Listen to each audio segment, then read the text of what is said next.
আমার ওর সাথে শারীরিক সম্পর্ক আজকে হয়েছে, বললাম না 1.5 ঘন্টা উপরে হয়ে আমার ছেলে কেবল ছিড়িছে সকালে ছিড়িছে যাওয়ার পরে বাঁচার লোক। একটা মানুষ কতক্ষণ সহ্য করতে পারে? এরকমের দরজা দিও থাকে কিভাবে? যে আমার স্বামীটা নাই বা পুরো কি কেটে পড়ে গেছে নাকি বাদি বুদে আছে? না, ও সেকেন্ড। একটি নিষিদ্ধ সম্পর্ক একটি ভুল সিদ্ধান্ত, যে সিদ্ধান্ত বদলে দিতে পারে দুটি পরিবারের ভাগ্য। শুধু পরিবার নয়, সারা জীবনের জন্য নিজের পুরুষত্ব হারাতে হয় এমন ভুল সিদ্ধান্তে। তেমনি এক ভুল সিদ্ধান্ত ফরিদপুরের মধুখালী উপজেলার বাগাট ইউনিয়নের সীতারামপুর গ্রামে। কি অবস্থা করছে, জোর অবস্থায় আমার আমার এগুলো ছিঁড়া ছিল না, কেবল ছিড়িছে সকালে ছিড়িছে যাওয়ার পরে বাঁচার লোক। আমার সাথে কেন সে আমার বাঁচতে হয়? কেন সে আমার সাথে এই কাজটা কেন করলো? সে আমাকে বাজে প্রস্তাব দেয় কিভাবে? আর একটা মেয়ে নিয়ে আমার বলে। চাচি জেসমিন বেগম আর ভাতিজা এনামুল শেখ, যে সম্পর্কের ভিত্তি হওয়ার কথা ছিল পারিবারিক শ্রদ্ধা আর ভালোবাসা, সেটাই রূপ নেয় এক নিষিদ্ধ সম্পর্কে। রাত নামলেই চাচির ঘরে আনাগোনা ভাতিজা এনামুলের। কৌশলে ঘরের ভেতর ঢুকে চাচির উপর ঝাঁপিয়ে পড়ার পর রাতভর চাচিকে ধর্ষণের পর ভোর রাতে লিঙ্গ হারালেন ভাতিজা। আগে পরে না, আজকেও আমার ওর সাথে শারীরিক সম্পর্ক আজকে হয়েছে, বললাম না 1.5 ঘন্টা উপরে আমার ধস্তাধস্তি হয়েছে, আমার কাপড় ছিঁড়ে সুইটে আমি নিরুপায় হয়ে লাস্টে। একটা মানুষ কতক্ষণ সহ্য করতে পারে? শারীরিক সম্পর্ক করছে 3-4 বার, তো সময় বড় আমার সাথে এটা করছে। আমি সেই কাপড় ছিঁড়া অবস্থায় নিয়ে আমি এখানে সবাই ডাকছে, আমার ডাক কেউ শোনে নাই। পুরো কি কেটে পড়ে গেছে নাকি বাদি বুদে আছে? না, ও সেকেন্ড পড়ে যায় নাই, মানে কিছুটা কেটে গেছে। চাচি জেসমিন বেগম জানান, ভাতিজা এনামুল দীর্ঘদিন প্রবাসে থাকায় তার সাথে মোবাইল ফোনে মাঝে মাঝেই কথা বলতো। তাদের মাঝে চাচি এবং ভাতিজার ভালো একটি সম্পর্ক ছিল।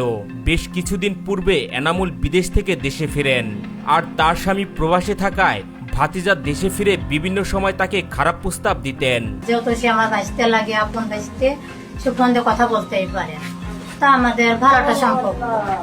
ফোন দিয়ে কথাবার্তা বলে, তো বাড়িতে আসছে, আসার পরে আমার ঘরে প্রায় সময় আসে, থাকে, আটা দেয়, আবার চলে যায়। এই প্রবাসীর স্ত্রী দাবি করেন, ভাতিজা এনামুলের যন্ত্রণায় অতিষ্ঠ হয়ে বিভিন্ন অজুহাতে সময় ক্ষেপণ করতে থাকেন তিনি। ভাতিজার যন্ত্রণার মাত্রা বেড়ে গেলে একসময় তার প্রস্তাবে সে রাজি হয়। তখন আমি বাধ্যতামূলক শিকার হয়েছি। শিকার হয়ে আমি গতকালকে আমি রান্না বান্না করে খাওয়া দাওয়া করে আমি ঘরে থেকে শুয়ে পড়ছি, আমি ঘরের দরজা খুলে নেই। এর সামনের ঘটনা আরো ভয়াবহ। ঘটনার দিন রাতে এনামুল তাকে সারা রাত ডিস্টার্ব করে। ঘরের দরজায় টোকা দেয়া থেকে শুরু করে বিভিন্ন কৌশলে ঘরে ঢোকার চেষ্টা চালায় সে। ভোর রাতে প্রকৃতির ডাকে সাড়া দিয়ে এই প্রবাসীর স্ত্রী বাহিরে গেলে এই সুযোগটাই কাজে লাগায় ভাতিজা। পরে আমি ভোরবেলা আমি বাইরে গেছি। বাইরে গেলে আমার দরজা এমনি থেকেও এই পাশে লক দিয়ে থাকলে এই পাশ থেকেও মানে হাত দিয়ে খোলা যায়। যেহেতু আমার ছেলে মাঝে মাঝে আমার কাছে থাকে বা আমার শাশুড়ি বাড়িতে থাকে, আর আমার মেজোজা বাড়িতে নাই, ও মানে ওই সুযোগে আমার ঘরে ঢুকছে। এই প্রবাসীর স্ত্রীর দাবি, ঘরে ঢুকেই তার উপর ঝাঁপিয়ে পড়ে সোহেল। প্রায় 1 থেকে 1.5 ঘন্টা তার সাথে শারীরিক সম্পর্কে মিলিত হয় সে। শারীরিক সম্পর্কের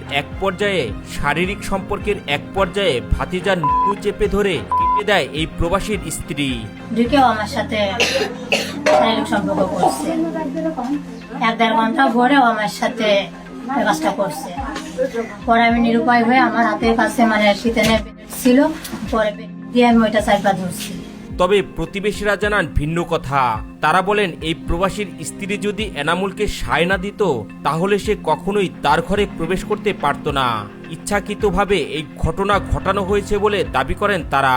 ও কথা কয়, সেও কথা কয়, দুইজনের একটা মিল মহব্বত আছে বিদায় তার কাছে তার টান নেতা এই ঘরে আইছে। ঘটনার পরপরই বিষয়টি জানাজানি হলে পরিবারের সদস্যরা আহত অবস্থায় এনামুলকে উদ্ধার করে মধুখালী উপজেলা স্বাস্থ্য কমপ্লেক্সে নিয়ে যায়।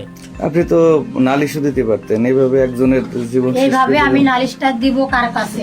এই প্রবাসীর স্ত্রী বলেন, ভাতিজার এসব অপকর্মের কথা বিভিন্ন সময় তাদের আত্মীয় স্বজন এবং পাড়া প্রতিবেশীদের বললেও তারা কোনো ব্যবস্থাই নেয়নি।